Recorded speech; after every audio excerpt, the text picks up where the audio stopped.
better shake your booties for Black Girl Nerds.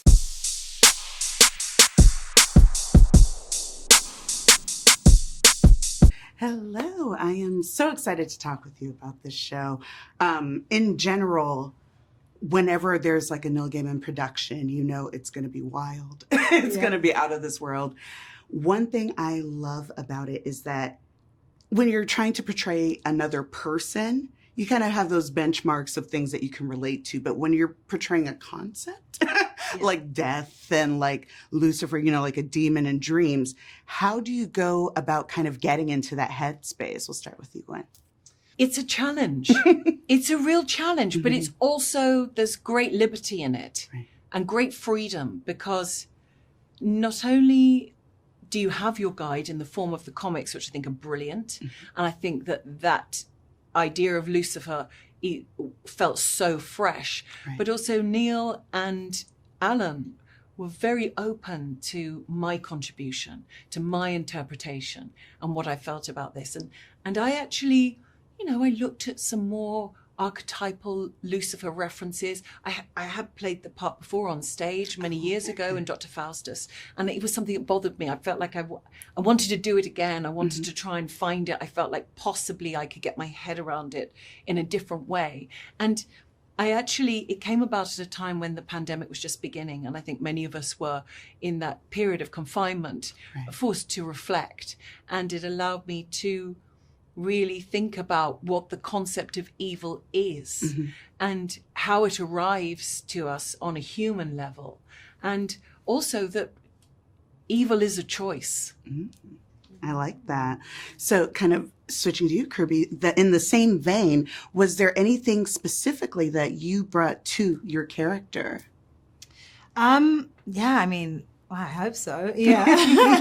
I mean, similarly to what Gwendoline said, we're so fortunate to have such rich, well-conceived source material in the comics. The show of that is that, you know, they have not only stood the test of time because they gain new audiences every generation, but the fact that we could take lines directly from the comic and put them in the show, you know. So there was that. And then in terms of, you know, you bring a little bit of yourself to every single role. And I think with this, like you said, this is such a huge concept, right? Death. It's so nebulous. It's so out there. But at the same time, it's something that we all collectively have an experience of in some way.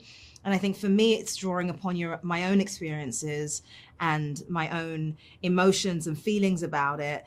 And in a character like this death, who isn't doom and gloom, she isn't dark and scary.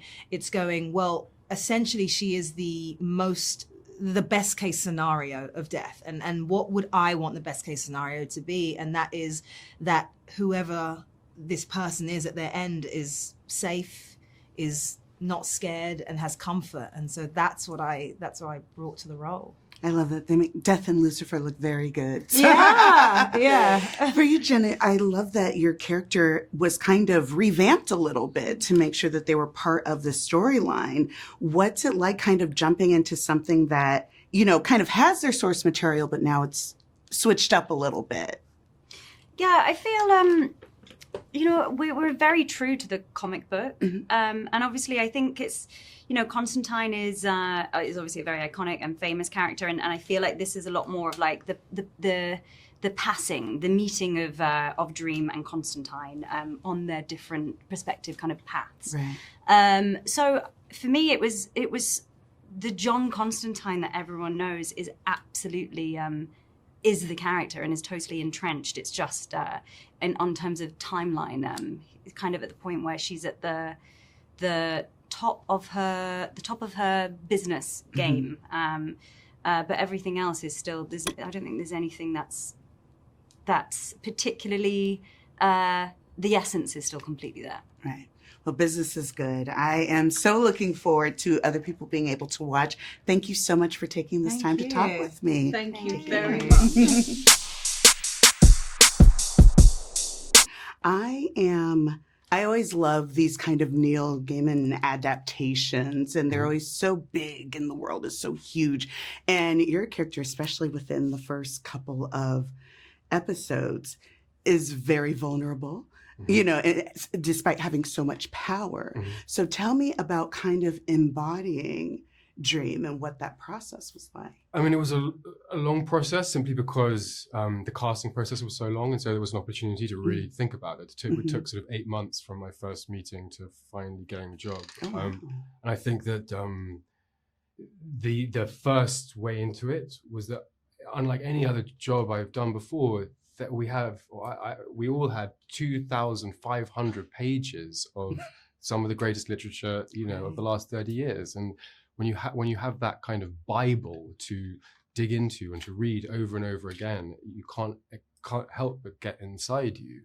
And then you're right. He in the beginning of our story, he's imprisoned, and he has had much of his power taken away from him, and it is probably the most vulnerable time in his existence. And that's helpful because it's actually the closest he's ever been to being human.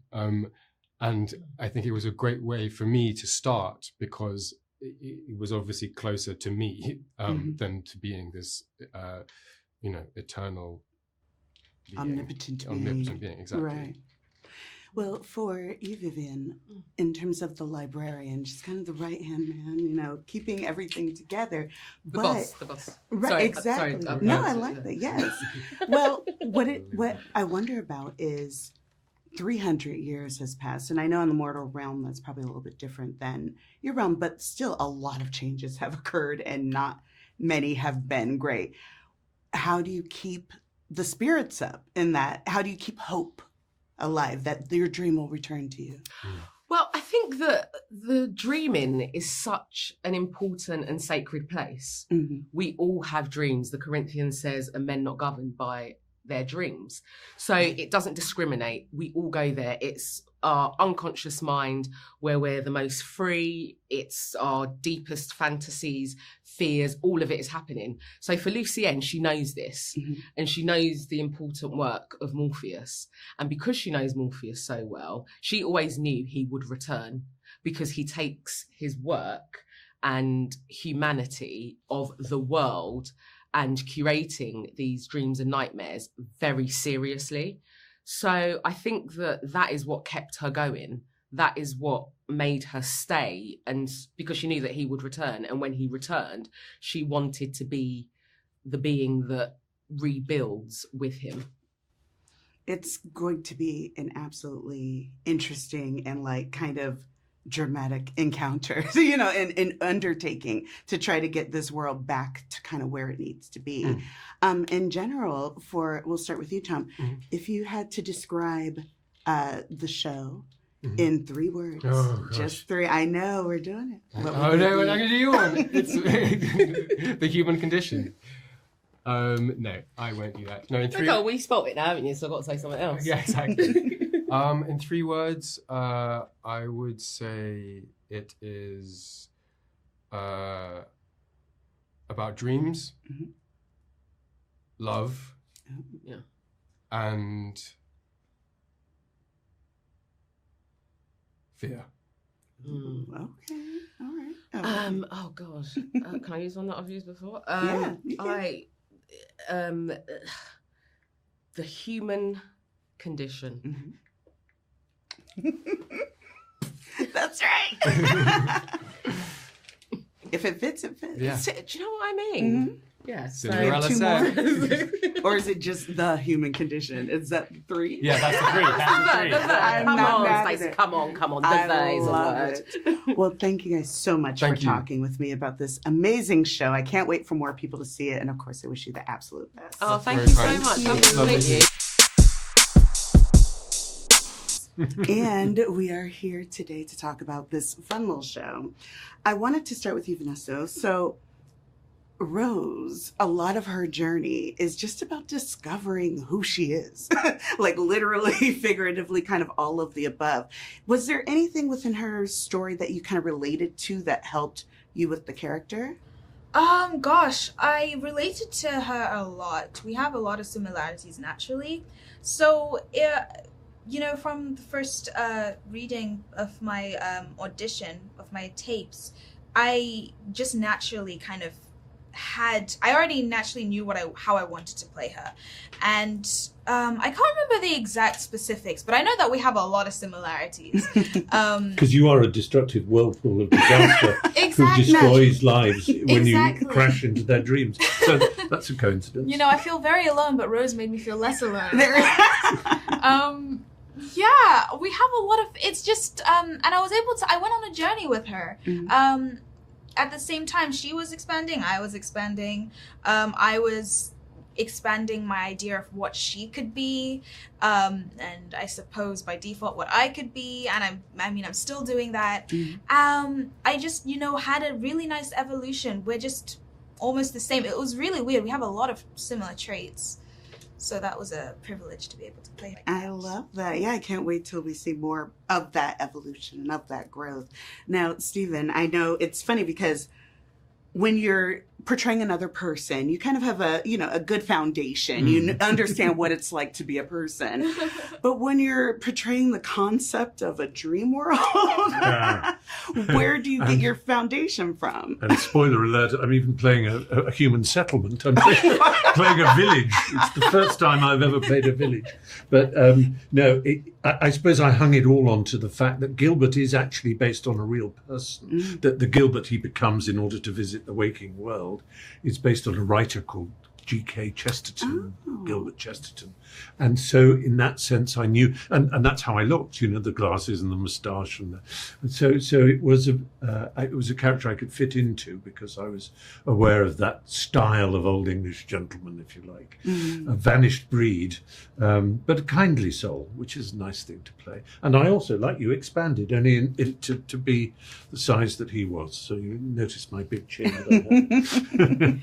That's very strong and forceful, as you want. I know that this kind of metaphysical, kind of supernatural thing is your jam in general. So what was it like when it came up? Were you like, oh yeah, that's me, this is my part? Well, it's thrilling. I mean, I think the metaphysical side of it, and this is Neil's genius, is that it doesn't intrude on the way the story unfolds or the stories. It's like, I would say it's like a sort of rose bush that new blooms burst out in different directions. There's a new story, but they're all connected to the stem, and they're all connected to the idea of who we are and how we feel and how we think and what drives us as human beings, but without it being a school lesson. Or it's not.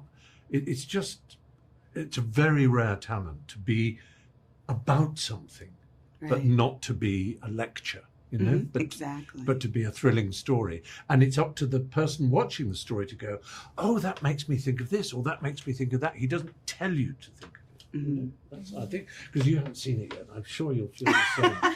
She's got such a treat, hasn't she, ahead of herself? Well, I cannot wait for more people to watch, especially for your character, because Rose goes through some stuff and some things, and I'm really excited for people to watch.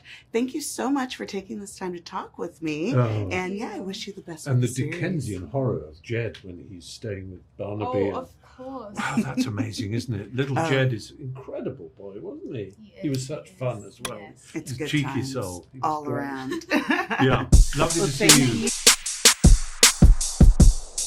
And I'm very excited to talk with you about this show. I just love all your work in general. I was a huge fan of American Gods, and this one kind of continues that tradition of being very supernatural, being very kind of fantastical, but also having really grounded themes. So tell me about the process of bringing this to television and to Netflix specifically. We'll start with you. Well, I was lucky enough to have been asked to join the party that was already in progress. David Goyer had talked to Warner Brothers about making Neil integral to the process of bringing The Sandman to streaming. And when he was unavailable to write it, they needed somebody new to come in. And David and I have known each other for a long time and knew that I had been a lifelong Sandman fan. And so I was able to work with one of my heroes on one of the properties that I have loved more dearly than almost any other for as long as I've been a so-called adult. And I come from a 20 years of television background, and so was able to sort of go back and reread the material with that in mind. How would we go about adapting this? How would we bring it to life?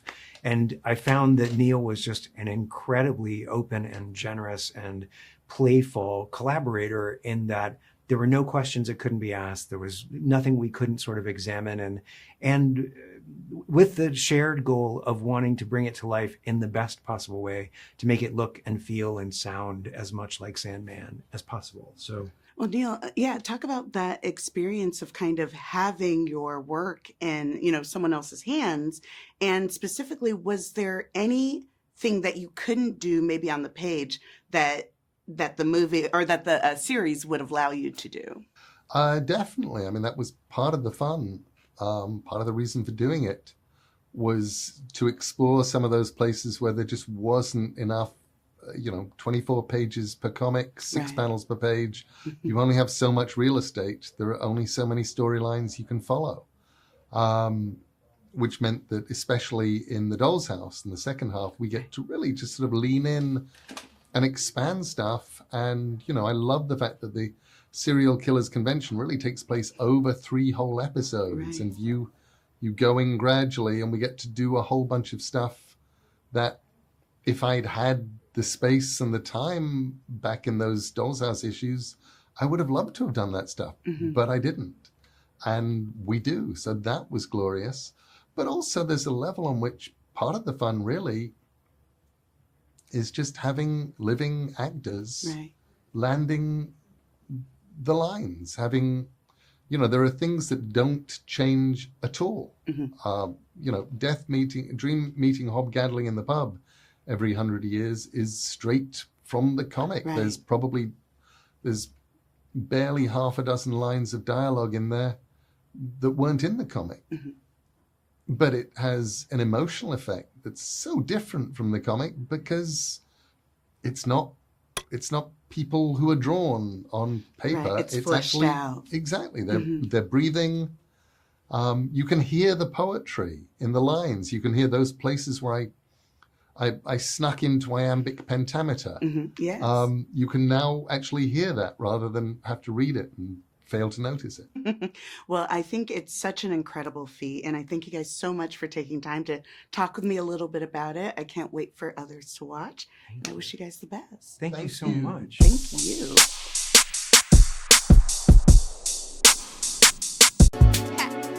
Better shake your booties for black girl nerds. Better shake your booties for black girl nerds.